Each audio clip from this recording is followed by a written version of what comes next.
नमस्कार प्रेक्षकांनो, ठरलं तर मग मालिकेच्या आजच्या म्हणजेच 30 मार्चच्या भागात आपल्याला एक जबरदस्त असा ट्विस्ट पाहायला मिळणार आहे। पण त्याआधी जर तुम्ही माझ्या चॅनलवर नवीन असाल तर चॅनलला प्लीज सबस्क्राईब करा। तर प्रेक्षकांनो, आता आपण पाहतो की सायलीने सकाळपासूनच घरातली सगळी कामं केलेली असतात व ती आता देवघर फुलांनी सजवत असते। तर तेवढ्यातच तिथे कल्पना व पूर्णाची तिला काम करताना बघून पूर्णाची कल्पनाला म्हणते की अगं, इतके दिवस सगळी कामं तन्वी करत होती, मग आज सणासुदीच्या दिवशी कुठे गायब झाली आहे ती? तर कल्पना म्हणते, मी घरातल्या सगळ्या जबाबदाऱ्या अर्जुनच्या बायकोवर टाकल्यात, कारण तिला मला कामचुकारपणा करू द्यायचा नव्हता। तर तिथे तन्वी आलेली असते व त्यांच्या मागे असते। तर कल्पना पूर्णाजींना म्हणते, पण तन्वी अजून का नाही आली? तर तन्वी ते ऐकते व मनातच म्हणते, आज नेमकं गुढीपाडव्याच्याच दिवशी मला इतकी झोप लागायची होती का? आता काय सांगू यांना? तर आता तन्वीच्या डोक्यात पोटात दुखण्याची ॲक्टिंग करायचा विचार येतो। ती जोरातच पोटात दुखतंय असं म्हणून ओरडते। तर आता कल्पना पूर्णाजी तिला बसवतात, तर ती म्हणते, माझ्या ना खूप पोटात दुखतंय सकाळपासून, नाहीतर मी सणाच्या दिवशी उठून सगळी तयारी करणार नाही असं होणारच नाही। तर आता कल्पना व पूर्णाजी अश्विनला हाक मारतात। अश्विन येतो व विचारतो, काय झालं प्रिया? काय झालं तन्वी? कुठे दुखतंय? तर आता प्रिया म्हणते, इथे उजव्या बाजूला दुखतंय। ती म्हणते, पहाटेपासूनच दुखतंय। तर अश्विन म्हणतो, पण मगाशी तर खोलीतून बाहेर पडताना मी तुला बघितलं तेव्हा तर असं काही जाणवलं नाही। तर प्रिया म्हणते, अश्विन, अरे तुला त्रास होईल ना म्हणून हे जाणवू दिलं नाही की पोटात दुखतंय ते। तर अश्विन म्हणतो, अगं तन्वी, तू वेडी आहेस का? ही गोष्ट माझ्यापासून लपवायची आहे का? प्रिया म्हणते, पूर्णाजी, अश्विन दमून येतो, झोपला होता ना तो, मग त्याला असं टेन्शन कशाला द्यायचं म्हणून मी नाही सांगितलं। तर अश्विन म्हणतो, बरं मी तुला गोळ्या देतो, त्या घे आणि झोप। तर प्रिया म्हणते, गोळ्या कशाला? तर आता प्रियाला गोळ्या नको असतात म्हणून ती नाटक करते की आता मला जरा बरं वाटतंय। ती म्हणते की गोळ्या कशाला उगाच? तर विमल म्हणते, तन्वीताई, मी तुम्हाला साखर मिठाचं पाणी देऊ का? तुम्हाला बरं वाटेल। तर अश्विन म्हणतो, हो दे विमलताईला, आणि तन्वी, जर तुला ना या पाण्याने पण बरं नाही वाटलं तर मला गोळ्या द्यायला लागतील हा, असं तो तन्वीला म्हणतो। तर विमल म्हणते, तुम्ही तुमच्या खोलीत जाता की मी तुम्हाला पाणी घेऊन येते? तर प्रिया म्हणते, नाही खोलीत नको, मी इथेच बसते। ती पूर्णाजीला म्हणते, तुमच्याबरोबर मी बसले ना तर मला बरं वाटेल। तर आता पूर्णाजी म्हणते, किती गुणाची आहे माझी पोर, एवढी बरं नसताना सुद्धा इथे बसते। तर प्रिया म्हणते, नको पूर्णाजी, मी बसत नाही, जेवणाला लागते आणि पूजेची पण सगळी तयारी बाकी आहे ना ती बघते। आणि ती उठायला जाते, तेवढ्यातच जोरातच तिचं पोट धरून ओरडते व म्हणते, मला जरा पण हालचाल केली ना तरी खूप त्रास होतोय, असं ॲक्टिंग करत म्हणते। तर आता कल्पना म्हणते, तन्वी, तू हलायचंच नाही आहे इकडून, तू काही हालचाल करू नकोस, आराम कर। तर सायली पुढे येऊन म्हणते, एक काम करतं प्रिया, तू ना या हालचालीच बंद कर, म्हणजे सावकाश कर, त्याशिवाय तुझ्या पोटात दुखायचं थांबणार नाही। आणि स्वयंपाकाची काळजी तू करू नकोस हा, मी आणि विमलताई मिळून सगळा स्वयंपाक करू, तू फक्त ताट वाढल्यावर वेळेत जेवायला ये म्हणजे झालं। तर आता अश्विन तिला ते साखर मिठाचं पाणी प्यायला देतो। प्रिया त्याला म्हणते, अश्विन, तू जा आता, तुझी तयारी करून घे, मी इथे बसते। तर अश्विन खोलीत जातो। तर पूर्णाजी प्रियाला तिथे सोप्यावर जरा वेळ आडवी व्हायला सांगतात। तर पूर्णाजी व कल्पना डायनिंग टेबलकडे येऊन बसतात। तेव्हा पूर्णाजी कल्पनाला म्हणते, कल्पना, या गुढीपाडव्याला मी 10 मागतकऱ्यांना अन्नदान करायचं ठरवलंय, तसं मी ऑफिसमध्येही कळवलंय, पण मला काय वाटतं, आपण त्यांना ब्लँकेट्स पण दान करूयात का? बिचारे सगळे रस्त्यावर झोपलेले असतात, त्यांना त्यांचा उपयोग पण होईल। तर कल्पना म्हणते, चालेल, मी सगळी तयारी करते। तर आता सायलीने हे ऐकलेलं असतं म्हणून ती येते व म्हणते, आई, पूर्णाजी, या अन्नदानाची जबाबदारी मी घेऊ का? म्हणजे स्वयंपाक तर मी बनवेनच, पण ब्लँकेट्स पण मागवेन। तर कल्पना म्हणते, तुला या सगळ्या गोष्टींमध्ये पुढे करायचं असतं का? तर सायली म्हणते, तसं नाही हो आई, तुमच्याच कामाचा भार हलका करेन मी, आणि तुम्हीच म्हणालात ना कामचुकारपणा करून चालणार नाही, घरातल्या सगळ्या जबाबदाऱ्या पार पाडायला हव्या, म्हणून म्हटलं मला एवढं करू द्यात ना प्लीज। तर तन्वी सोफ्यावर पडलेली असते, ती मनातच म्हणते, घे बाई घे, सगळ्या जबाबदाऱ्या तूच घे. मला वाईटपणा न घेता मस्त आराम करायची ट्रिकच सापडली आहे. तर कल्पना म्हणते, ठीक आहे, आज बिचारा तन्वीला आमच्या काही करता येत नाही आहे तर तूच कर. तर आता सायली लगेचच पनवेल क्विट सेंटरमध्ये कॉल करते व म्हणते, मी सायली सुभेदार बोलते. हो अगदी बरोबर, अन्नपूर्णा सुभेदारांचीच नातसून आहे मी. ती म्हणते, आम्हाला 10 उच्च प्रतीची ब्लँकेट्स हवी आहेत. हो, घरपोचच ताबडतोब पाठवा. तर आता ती धन्यवाद म्हणून फोन ठेवते. तर कल्पना म्हणते, 10 माणसांचा जास्त स्वयंपाक करायला लागणार आहे, हे सुद्धा तुझ्या लक्षात असू द्या. तर सायली म्हणते, हो आई. तर प्रिया मुद्दामच म्हणते, नाही तुला जमणार असेल तरच करा सायली, नाहीतर बाहेरून ऑर्डर करूयात ना आपण. तर सायली म्हणते, अगं असं कसं, सुभेदारांच्या घरचं अन्नदान हे सुभेदारांच्या घरी बनवलेल्या अन्नानेच व्हायला हवं ना, ते सुभेदारांच्या सुनेनेच बनवायला हवं. तर कल्पना म्हणते, हो पण त्यात कुठली गडबड व्हायला नको एवढं बघ. तर सायली म्हणते, हो आई, पूर्णाजी इतकं पुण्याचं काम करतायत तर मी कसलीही गडबड होऊ देणार नाही. तर आता सायली म्हणते, विमलताई मी जरा यांना कॉफी आणून देते आणि मग सगळा स्वयंपाक करायला घेते. तर प्रियाच्या मनात काहीतरी कारस्थान शिजत असतं. विमल पूर्णाईला म्हणते, पूर्णाई आज तुमचं अन्नदान एकदम तुमच्या मनासारखं होणार आहे बघा. सायलीताईंचा उरकच इतका आहे की सगळी कामं पटापट होऊन जातील. तर पूर्णाजी म्हणते, तुला मध्ये बोलायला सांगितलंय का कोणी, कामं कर तुझी. तर आता प्रिया मनातच म्हणते, आजचं हे दान चांगलं झालं तर म्हातारी सायलीवर खुश होण्याचा धोका आहे, पण जर ते उधळलं गेलं तर सायलीला कुठे तोंड लपवायचं हेच कळणार नाही. तर आता सायली अर्जुनसाठी कॉफी घेऊन वर आलेली असते. तेव्हा अर्जुन विचार करत असतो. तो तिला म्हणतो, मी एका दुसऱ्या ऑप्शनचा विचार करतोय, म्हणजे प्रिया आणि साक्षी खुनाच्या आधीपासूनच मैत्रिणी आहेत असा अंदाज आहे आपल्याला, पण दोघींनी मिळून खून प्लॅन केला असेल का, किंवा साक्षीने खून केल्यानंतर प्रिया साक्षीला ब्लॅकमेल करून स्वतःचा फायदा करून घेत असेल का, असं तो विचारत असतो. तर सायली म्हणते, प्रियाला स्वतःच्या फायद्यासाठी वाटेल ते करू शकते, मग त्याने समोरच्याचं किती नुकसान होतं त्याने तिला काहीच फरक पडत नाही. तर अर्जुन म्हणतो, बरं मला सांगा, तुम्हाला प्रियाचे कुठले फ्रेंड्स माहिती आहेत का, त्यातला एक जरी आपल्याला मिळाला ना तर हे कळेल की साक्षी त्यांच्या ग्रुपमध्ये होती की नाही. तर सायली म्हणते, प्रियाचा ना असा कोणताही ग्रुप नव्हता हो, आणि ती तिच्या मित्रमैत्रिणींना कधीच घरी घेऊन नाही आली, त्यामुळे मी कोणाला ओळखत नाही. तर आता सायली म्हणते, आता ना यापेक्षा जास्त प्रश्न मला विचारू नका, घरात एकीकडे सणाची धावपळ सुरू आहे, अहो माझं डोकं चालेनसं होतं मग. तर अर्जुन म्हणतो, सॉरी ठीक आहे, तुम्ही खाली जा, तुमची कामं करा, मी इथेच थांबतो. तर सायली जातच असते, पण तिला काही आठवल्यामुळे ती पुन्हा मागे येते व म्हणते, प्रिया तिच्या मैत्रिणींना घरी नाही आणायची, पण बाहेर ती त्यांना जिथे भेटायची ना ती जागा मला माहिती आहे. SK रोडवरती तो जुना कॅफे आहे बघा, ती त्यांची नेहमीची कॉफी पिण्यासाठी भेटण्याची जागा होती. तिथे तिला मी तिच्या मित्रांबरोबर बरेचदा बघितलंय, कदाचित साक्षीला भेटायला ती तिथेच जात असेल.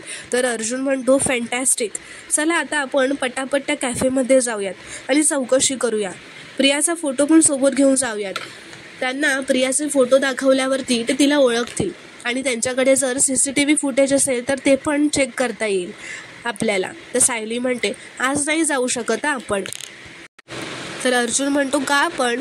तर ती म्हणते, अहो विसरलात का, आज गुढीपाडवा आहे, मी तर येणार नाहीच आहे, पण शिवाय तुम्हालाही जाऊ देणार नाही आहे. सायली म्हणते, तुम्ही जर आज घरी थांबला नाहीत तर पूर्णाजीनं वाईट वाटेल, त्यांनी आज खूप मोठा घाट घातलाय हो, मागतकऱ्यांना घरी बोलवलंय दान करायला, त्यामुळे प्लीज तुम्ही पण जाऊ नका. तर अर्जुन म्हणतो, मग तर मला जायलाच हवं, उलट पूर्णाजी आणि मम्मा कुठे मला या घरचा मुलगा मानतात. तर सायली म्हणते, हे बघा तुम्हाला थांबायलाच हवं हा, आणि थांबल्यावर हे असं काहीतरी बोलून ठिणगी टाकू नका, उपकार करा माझ्यावर. तर अर्जुन म्हणतो, म्हणून मी म्हणतोय गुढी उभारून झाली की आपण जाऊयात ना कॅफेमध्ये आणि चौकशी करूयात. कसं आहे ना, मी माझ्या केस पार्टनरशिवाय काही करू शकत नाही, असं तो सायलीकडे हसतच बघत म्हणतो. तर सायली म्हणते, मग आज चैतन्य भाऊजींना बोलवा, कारण आज तुमची ही केस पार्टनर बिझी आहे. तर अर्जुन म्हणतो, ठीक आहे, मी आजचा दिवस माझ्या या केस पार्टनरशिवाय ॲडजस्ट करतो, पण उद्यापासून मला ही केस पार्टनर हवी आहे हां. तर सायली म्हणते, ती तर आयुष्यभरासाठीच आहे हो, फक्त आज तिला तिच्या सासूची आणि आजी सासूची मर्जी राखू देत. तर अर्जुन म्हणतो, ठीक आहे, तुम्ही आता खाली जा आणि तुमची कामं आटपा. तर आता सायली खाली येऊन विमलला बोलावते व मागतकऱ्यांना बसण्यासाठी जागा करते. तर इथे महिपतने एका जजला त्याच्या ओळखीच्या फोन केलेला असतो. तो जज म्हणतो, आज बऱ्याच दिवसांनी आठवण काढली आमची. मी असं ऐकलंय की तुम्ही वकील शोधताय, असं तो म्हणतो. तर महिपत म्हणतो, हो, त्या पवार वकिलाच्या लाद घातली आणि त्याला हकलून टाकलं. आता सगळी आशा तुमच्याकडूनच आहे साहेब. तुम्हीच आम्हाला एक चांगला वकील सुचवा जो अर्जुन सुभेदारच्या समोर न घाबरता उभा राहील आणि ही केस जिंकवून देईल. तर तो जज म्हणतो, माझ्या डोळ्यासमोर एक नाव आहे. तर महिपत म्हणतो, सांगा, त्याला लगेच गाठतो. तर तो जज म्हणतो की त्याला नाही, तिला. अहो, साधीसुधी वकील नाही आहे, ॲडव्होकेट सुभेदारांना हरवण्याची कॅपॅसिटी असलेली एकमेव लेडीज वकील आहे ती. वीज आहे, वीज. तर महिपत म्हणतो, नाव काय आहे तिचं? तर तो जज म्हणतो, दामिनी देशमुख. तर आता इथे विमल गुढीपाडव्याची तयारी करून बाकीचं सगळं आवरतच असते. तर तितक्यात तिथे कल्पना येते व विमलला विचारते, झाली का गं सगळी तयारी? तर विमल म्हणते, हो. कल्पना म्हणते, अगं मला वाटलेलं काही ना काही राहिलंच असेल तुझ्याकडून. तर विमल म्हणते, अहो ताई, ही सगळी तयारी सायलीताईंनी केली आहे ना, आणि त्यांचं काम एकदम सोखच असतं. तर कल्पना म्हणते, मी फक्त तयारी झाली की नाही ना हे विचारायला आले. ती कोणी केली हे तुला विचारलं होतं का? उगाच ना आगाऊपणा करायची काही गरज नाही आहे. तिची कौतुकं मला नाही ऐकायचे. तर आता सायली तिच्या खोलीत तयार होत असते. अर्जुन सायलीला तयार झालेला बघून तिच्याकडे बघतच राहतो. तो तिला म्हणतो, तुम्ही खूप सुंदर आहात मिसेस सायली. तर सायली म्हणते, मी सुंदर आहे की नाही हे माहीत नाही, पण मी तुमचीच आहे, असं म्हणत ती लाजते. तर आता अर्जुन सायलीला साडीच्या मिरा काढण्यासाठी मदत करतो. तेव्हा आता सायलीला त्यांचे जुने दिवस आठवतात, जेव्हा अर्जुन तिला केसात गजरा माळून देण्यासाठी मदत करायचा. अर्जुन सायलीला म्हणतो, माझी चॉईस एकदम प्युअर आहे, सो सिम्पल. एकदम 24 कॅरेट सौंदर्य आहे, एकदम 100 नंबरी सौंदर्य आहे. तर सायली म्हणते, सौंदर्य चेहऱ्यात नसतं, ते बघणाऱ्याच्या नजरेत असतं. तुम्ही माझ्यावर खूप प्रेम करता ना, म्हणून मी तुम्हाला खूप सुंदर वाटते. तर आता सायली म्हणते, मला खाली खूप कामं पडली आहेत, चला. तर अर्जुन म्हणतो, सगळ्या लव्ह स्टोरीचा ना या एका वाक्यानेच एंड होतो, मला खूप कामं पडली आहेत. तर सायली म्हणते, पण आपली लव्ह स्टोरी तर कधी एंड होणारच नाही आहे. तर आता अर्जुन सायलीला केसात गजरा माळून देतो. तर इथे प्रिया व अश्विनसुद्धा तयार होत असतात. तर आता अश्विन प्रियाजवळ येतो व म्हणतो, खूप छान दिसतेस तन्वी. तर प्रिया म्हणते, आणि मला पण आता एकदम फ्रेश वाटतंय, अजिबात पोटात दुखत नाही आहे. तर अश्विन म्हणतो, अगं पण इतक्या पटकन कसं काय थांबलं? मी तर तुला औषधही दिलेलं नाही आहे. तर तन्वी नाटकच करत म्हणते, तुझ्यातल्या नवऱ्याचं इतकं प्रेम आहे तर तुझ्यातल्या डॉक्टरने दिलेल्या औषधाची काय गरज आहे मला? तर अश्विन म्हणतो, प्रिया, तुला जेव्हा बरं वाटत नव्हतं ना, तेव्हा माझंही मन शांत नव्हतं, माझं मनच लागत नव्हतं. ते काय आहे ना की पेशंट जेव्हा जवळची व्यक्ती असते तेव्हा डॉक्टरसुद्धा अपसेटच होतो. तर प्रिया म्हणते, पण आता आपण मनासारखी पूजा करू शकतो ना, चल खाली जाऊयात. तर अश्विन म्हणतो, पण पोटात दुखायचं थांबलं म्हणून लगेच नाचानाच करू नकोस, आणि पूजा झाली की परत तुझ्या खोलीत येऊन आराम कर. तर आता प्रिया त्याला खाली जायला सांगत असते, पण तो म्हणतो की थांब, तू ये इथे, तू बस इथे, असं म्हणून तिला बेडवर बसवतो. आणि तो म्हणतो की मी पूजेला बोलवत नाही ना तोपर्यंत यायचं नाही. तर ती आता तिचा फोन घेऊन बसते. तर अश्विन तिच्या हातचा फोन काढून घेतो व म्हणतो, फोनवर टाइमपास करू नकोस, डोळे आणि पोट दुखवायचं नाही आपल्याला पुन्हा. तर प्रिया म्हणते, अरे बोर होईल ना मला. तर अश्विन म्हणतो, तुझा फोन आता संध्याकाळपर्यंत माझ्याचकडे राहील. तर प्रिया म्हणते, किती काळजी करतोस ना माझी. तर अश्विन म्हणतो, माझी एकुलती एक बायको आहे लाडाची, तुझी काळजी नाही करणार तर कोणाची करणार. तर आता प्रिया मनातच म्हणते, हा रिकामा माठ माझा इतका का गळ्यात पडतोय, याने माझा फोन नाही दिला तर मी सायलीचा सण उधळून लावण्याची तयारी कशी करणार. तर प्रिया अश्विनकडे 5 मिनिटांसाठी फोन मागते. तर अश्विन फोन देत नाही म्हणून प्रिया नाटकच करत म्हणते, अश्विन, मला ना आईची खूप आठवण येते अरे, थोडा वेळ तिच्याशी व्हिडिओ कॉलवर बोलले असते तर बरं वाटलं असतं. आणि फोन झाल्यावर लगेचच फोन ठेवून दिला. देईन असं म्हणते बाजूला. तर अश्विन म्हणतो, ठीक आहे, आता तुला प्रतिमा आत्याशीच बोलायचं आहे तर काय करणार, पण बोलणं झाल्यावर काय करणार आहेस तू. तर ती म्हणते, फोन बाजूला ठेवून आराम करणार आहे, बस बाबा, असं म्हणून आता ती त्याला खाली जायला सांगते. अश्विन खाली गेल्यावरच प्रिया म्हणते, काय ताप आहे अश्विनचा. आता ती लगेचच फोन लावते व म्हणते, हॅलो पनवेल क्विल्ट सेंटर का? तर तो माणूस म्हणतो हो. तो म्हणतो कोण बोलतंय? तर प्रिया म्हणते मी सायली सुभेदार म्हणते. असं ती खोटं सांगते की मी सायली सुभेदार आहे असं. ती म्हणते मगाशी मी तुम्हाला 10 ब्लँकेट्सची ऑर्डर द्यायला फोन केला होता बघा. तर तो माणूस म्हणतो हो मॅडम, तुम्ही सांगितली तशी बेस्ट क्वालिटीची 10 ब्लँकेट पाठवली. तर प्रिया म्हणते नाही, माझा जरा प्लॅन कॅन्सल झालाय. मला ना तुमच्याकडे अत्यंत वाया गेलेली खराब लो क्वालिटीची 10 ब्लँकेट हवी आहे. तर तो माणूस म्हणतो असं कसं मॅडम, अशी खराब झालेली ब्लँकेट आम्ही बाजूला काढून ठेवतो, कुठल्या गिरायकाला देत नाही. तर प्रिया म्हणते नाही, हे बघा मला ना थोड्या वेगळ्या कारणासाठी हवे. तर ती म्हणते 10 ब्लँकेट पटकन पाठवून द्या. तर तो माणूस म्हणतो मगाशी तुम्ही सांगितल्याप्रमाणे 10 चांगली ब्लँकेट घेऊन माझा माणूस निघालाच होता. तो कधीही तुमच्या घरी पोहोचेल. तर प्रिया आता त्याच्यावर चिडते व बोलते इतकी घाई करायची काय गरज होती? तर तो माणूस म्हणतो तुम्हीच तर म्हणालात ना की ताबडतोब हवेत. तर प्रिया म्हणते बरं हरकत नाही, आता मी जी ऑर्डर दिली आहे ना ती पाठवून द्या आणि एकदा का तो मुलगा घेऊन आला ना ती ऑर्डर की मला फोन करा. तर तो माणूस ठीक आहे असं म्हणतो. तर आता एक माणूस ब्लँकेट्स घेऊन येतो, सुभेदारांच्या घरी येतो व सायली सुभेदारने हे ब्लँकेट मागवले असं म्हणतो. तिथे विमल असते. विमल ती ब्लँकेट घरात नेऊन ठेवते. तर आता पूर्णाजी, कल्पना, सायली, अर्जुन, प्रिया व अश्विन तयार होऊन हॉलमध्ये येतात.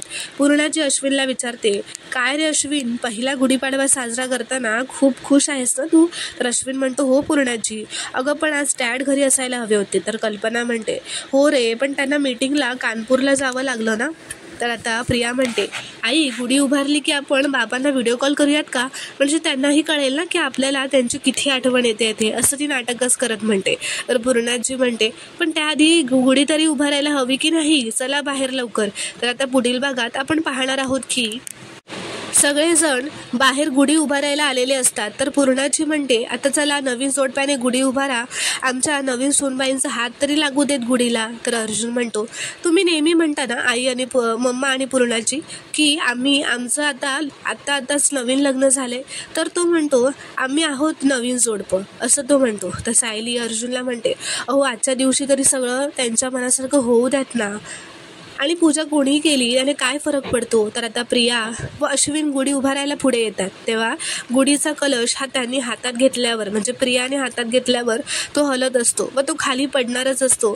तर तो प्रियाच्या डोक्याला लागूनच खाली पडत असताना सायली जोरातच धावून तिथे येते व तो कलश सांभाळते व स्वतःच्या हाताने पकडते व तो गुढीचा खांब अश्विनच्या हातातून सुद्धा सुटणार असतो. तो सुटल्यामुळे अर्जुन धावतच येऊन तो खांब सुद्धा पकडतो. तर आता ही गुढी अर्जुन व सायलीच्याच हातून उभारणार का हे पाहणं खूपच इंटरेस्टिंग ठरणार आहे. व्हिडिओ पूर्ण बघितल्याबद्दल धन्यवाद. व्हिडिओ आवडल्यास कॉमेंटमध्ये नक्की कळवा व चॅनलला प्लीज सबस्क्राईब करा.